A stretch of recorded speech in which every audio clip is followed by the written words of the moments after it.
এই গেটের মাথার মধ্যে পঞ্চমুখী হনুমান চালিসার ফটো, তারা মায়ের খড়গ, ঘোড়ার খুঁড়ের ছাপ, লাল কিছু সুতো, মাদুলি, যত রকম নিজেকে বাঁচানোর জন্য যাবতীয় জিনিস লাগে সব ওখানে রয়েছে।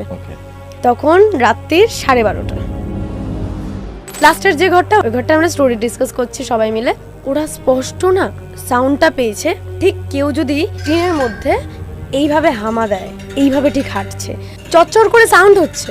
সিঁড়ি থেকে যখন বেরোচ্ছি আমি না স্পষ্ট দেখেছি পিলারের এখান থেকে একটা কালো ছায়া, ঘাটটা এরকম বেঁকা, ঠিক এইভাবে তাকাচ্ছে। হ্যাঁ,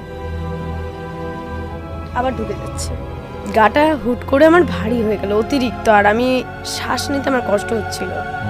সৌমেন আমার কাছে এসে মালাটা যখন আমাকে পরাবে, ও দেখছে ওরকম সেম জিনিস যেটা আমি দেখলাম।